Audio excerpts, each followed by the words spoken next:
Welcome to Above Par. I'm your host, Kathy Hartwood. I show you how to take more of your talent to the golf course without practicing harder, taking more lessons, or buying new equipment. I show you how to end the frustration of underperforming so you can start playing to your potential. This is where you are going to learn how to think above par so you can play below par. Let's get to it. Hello, my golf friends. How are you? Welcome back to Above Par. Thank you for listening, sharing with your friends, sending me the emails and the notes, letting me know how much this has been helping you. I certainly appreciate it. I love all my binge listeners out there. I know who you are for the most part.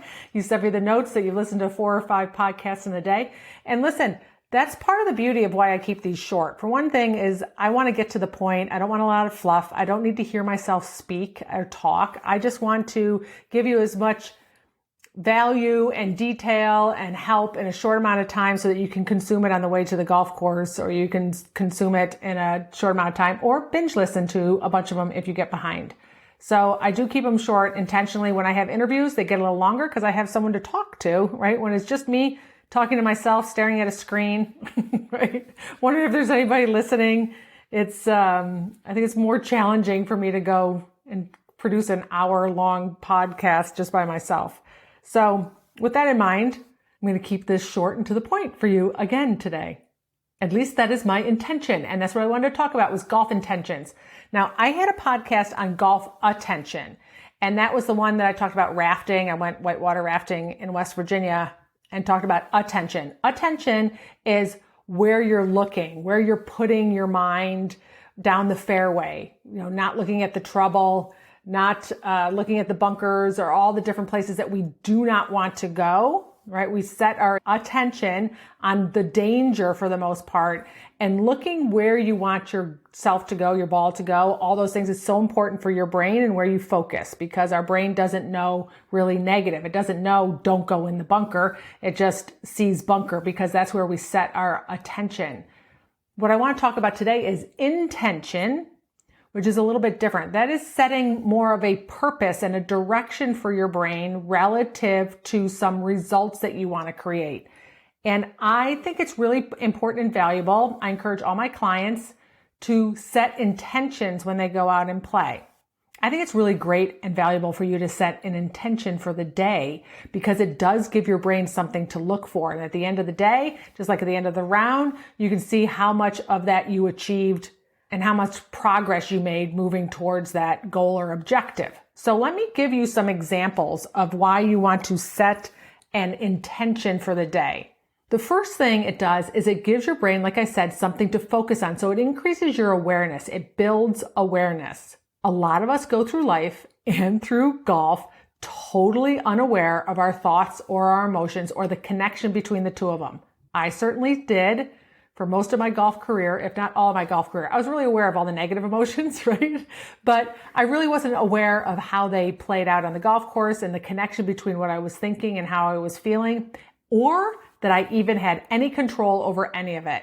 Your first step is always with awareness. Setting an intention builds awareness. You become more in tune with what you're doing on the golf course. A simple example of this is where you notice people who are very negative in your group. This happens with a lot of clients that I work with. They might be very negative. And when I start talking about the connection between negative thoughts and how you feel and how you perform, we kind of go on a little bit of a negativity diet. The next thing they do is they notice how negative everybody else is, right? How they've been playing with these super negative people their whole golf career. It just became their normal. When we shift away from it, we become very aware of that negativity. So creating an intention helps build awareness, which is what we want. We can't change things that we don't know exist. You don't know what you don't know. You got to shed some light on it, build some awareness, and then you get to decide if you like it or don't like it, if you want to keep it or not keep it. But if we don't know what's going on, just like all those people who are obliviously negative and don't know that it's affecting their golf game and how they get to feel throughout the round, then we're never going to change it. So your first step is awareness, and setting an intention builds awareness. An example of an awareness building intention would be, I want to pay attention to how I'm feeling before I hit a shot. Am I calm, certain, or confident? I might set the intention for the day to go out and keep track of as many times as I am in that state. How many shots did I hit from one of the 3 C's? That's setting an intention, building that awareness. You might build the awareness of, I want to just see how long I stay in a negative place after a bad shot. I just want to start paying attention to it.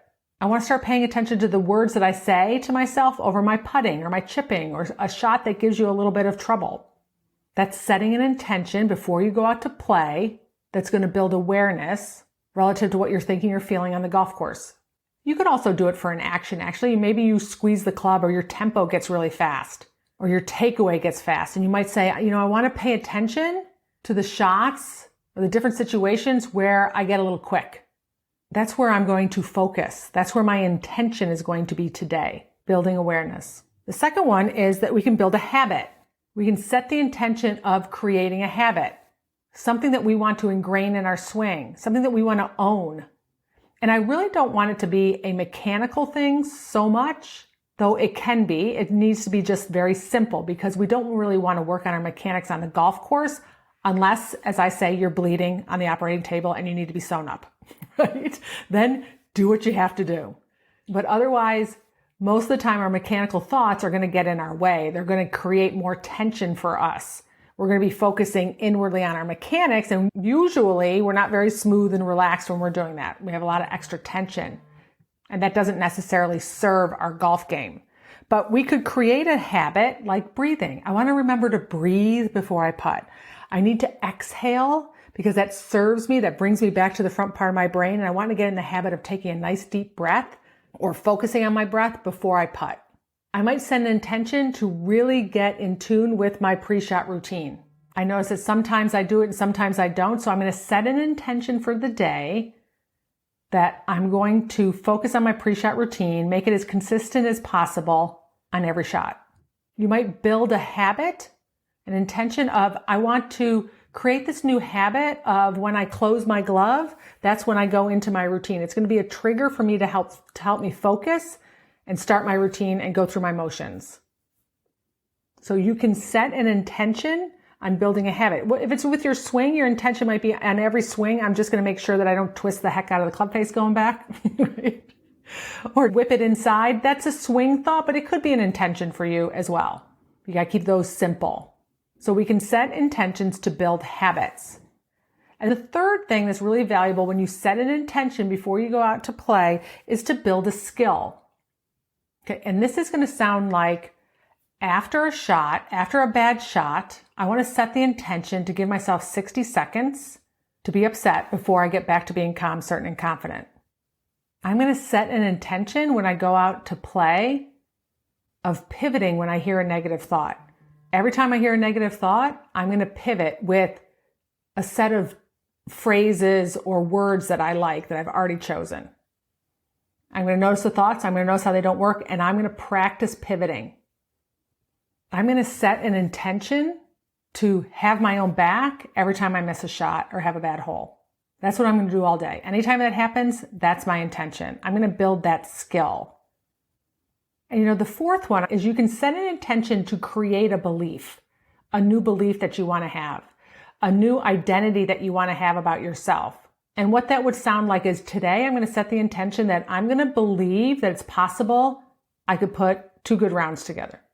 Today I'm going to set an intention of creating the belief that I'm a player who doesn't have blow-up holes. I'm going to set the intention of believing I belong in this tournament. I'm going to believe it's possible I could win or finish in the top 5. That is also setting an intention. Shifting a belief that you currently don't have that you want to have is setting an intention. What do you want to believe? What do you want to think about that round, about you and your performance? And set that intention to repeat that like a boss for the day. So setting an intention is a beautiful way of giving your brain something to focus on, something to pay attention to, something to look for, because our brains want to be right. If we give it an intention, it will scan for all the evidence that you're doing it, or that you have it, or that you're building it. And at the end of the round, you want to look back and give your brain more proof on how that worked. Did you build the awareness? Did you build a habit? Did you build a skill? Or did you build a belief, a new belief that you want to have that is going to create better results for you?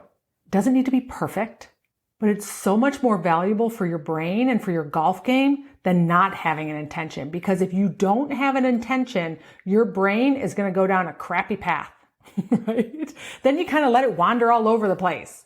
Kind of how I've talked about results. Our brain loves to go and focus on the score, right? Which is a great intention. Anytime that my brain goes and focuses on the score, I'm going to bring it back to the present moment. I'm going to pay attention to every time it goes over there, and I'm going to bring it back to the present moment. That's a beautiful intention too. Because if we don't have that intention, our brain will go and start looking at results. It will go to all the crappy places.